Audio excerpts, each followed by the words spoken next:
What's up, everybody? Gooner REAX here with Daneale, and good 3 points today, man. It's three out of four, 3 wins out of four.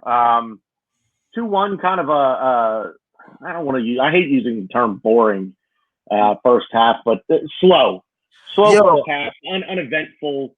Um, I did not see the David Luiz jersey pull that I saw some people saying could have been a red. So I'll tell you what, I'm going to let you go on that for me. If you saw it, tell me a little bit about that.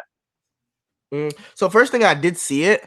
Yes, he does pull his shirt, but it's a smart pull. Look, fair enough. If the striker was smart enough, but it's one of these things. Yes, he pulls the shirt, but in real time, if you're a striker and you're chasing down a ball, you don't even feel the shirt pull until you know what I mean. So by the time he even probably felt the shirt pull, David Luiz already let go of him. So like it was one of those things where it was not even a chance of a card because yes, David Luiz, he's gotten red cards for holding people back all the way, but it was one of these situations where he literally let go of him in a split second. He held him split second. He just Grab the hold, let go right away. Yeah, it was a grab hold, let go. Like it wasn't like a full on pullback. It was a grab hold, let go. So by the time even the striker would have recognized the contact, Luiz already let go of him, and then it would have been deemed as more of like a dive. Then okay, yeah, 100%.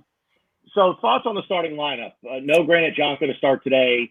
No Alex Lacazette to start today. What were your thoughts on Mikel Arteta's starting 11? Okay, so on the Granit Xhaka not starting, I understood it because one, he played Monday and he played Thursday, so I was like, okay, burnout, he needs rest. I was actually like the Lacazette thing. I was like, damn, even though the goals he scored have looked like kind of flukish in a sense, you still scored 3 and 3. It doesn't matter if Lacazette shot a shot and a ricocheted off 10 defenders and it's the one in the net. He still scored 3 goals in 3 games.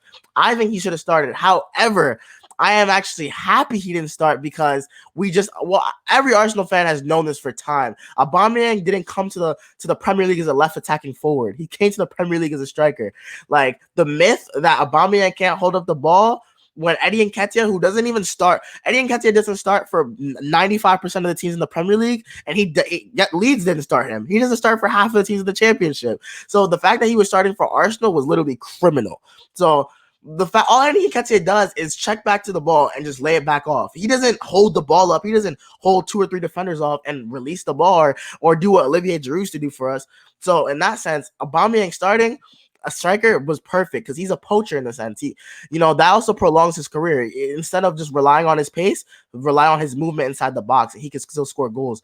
On the lineup though, I don't really feel like there was any bad decisions besides the fact that Nketiah again started. I feel like everyone else kind of fit in this place. I like Willian, but centrally he's better centrally. Please start Nicolas Pepe from now on. Like please. I was just gonna say, or did we see in the second half with the substitutions when Pepe came on?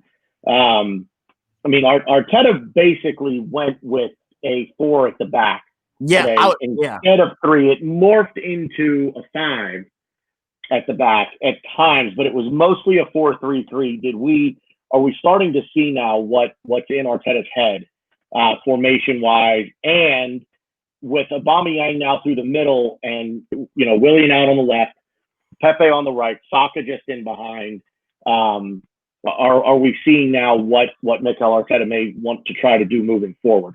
Well, we already knew. I think a lot of Arsenal fans, there's different types of ways that you can watch the game. Obviously, you can watch the game most of the time I watch the game in the sense of just watching to see how where the ball's moving and how it's looking, because you just get drawn into the aesthetics of the game. But then there's another way of watching the game, just watching it tactically, how everyone's set up formationally and how you set up to defend, how you set up to attack. Arteta's teams have been fluidly switching to a 4-2-3-1 kind of when we're with the ball. So it was kind of crazy to me that we did move to the 4 at the back today, especially with the lack of quality. I did a tactical breakdown on Aouar because we've been linked with Aouar and how he drifts out wide and everything. If we don't get Aouar, I see that being Willian's position, where Willian is drifting in and out of the central areas and going wide. I think Arteta was like, yo, it's time to go bold, and that's why he went Aubameyang up front, and then we decided to try Pepe and try Willian in that attacking midfielder role, which worked perfectly.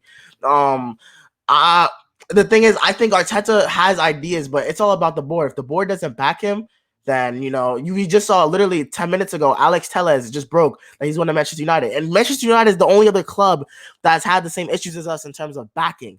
So if they're about to start getting their targets, and we're not even listen, like I don't mean to take over and just mess up the question or anything, but when it was never a war or party for me, it was never that. It was more of a what are we gonna do that fits our system? If we get Jorginho and we get another attacking midfielder, I'll still be happy. Because that means we're gonna be unathletic in midfield, but we're gonna have 80% of the ball every game. We're gonna dominate possession. We're gonna break lines. I don't know. Yeah, Jorginho. I'll tell you what, man. This is a topic for tomorrow during the live transfer deadline day show that I'm doing. Let's get into the goals real quick. First, Bukayo Saka's first home goal in the Premier League. Every single thing leading up to this goal was absolutely brilliant. El Neni pulled three defenders into the box with him, laid it off to Aubameyang for a one-touch to Hector Bellerin, who played. That's a pretty ball that Hector Bellerin played to Bukayo Saka, and the header. What more can be said? He put that ball pretty much the only place he could have put it.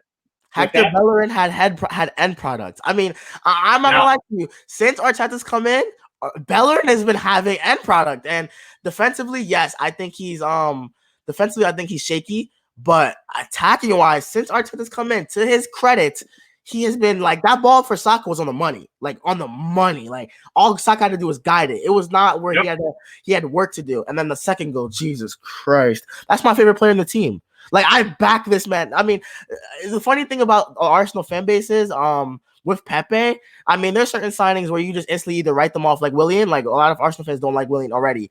Pepe is someone that I defend to the end.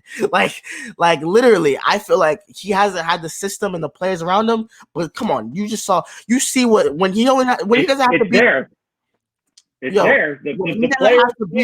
When he doesn't have to beat four defenders with his back towards the goal, you see what he could do. Literally, just spins them 1-2. Instantly into the box. He has 3 or 4 defenders around him at this point. Cool, calm as you like, bends it into the far course. Man, I'm sorry. Give me your man of the match. Gabriel. Gabriel was cool, calm, and composed all game. I think it's more of a sense of he's so like with defenders. It's like They with Van Dijk with Liverpool, you don't sense a mistake with Gabriel. He looks very cool and calm and composed. So I feel like he gives the defense confidence, and I feel like it's one of them situations where you have to be thankful what defender he is and what he's bringing to this team. Yeah. Last question, and then I'm going to give you the last word. Give me a rating on Mohamed El Neni. El Neni Perlo. Yes.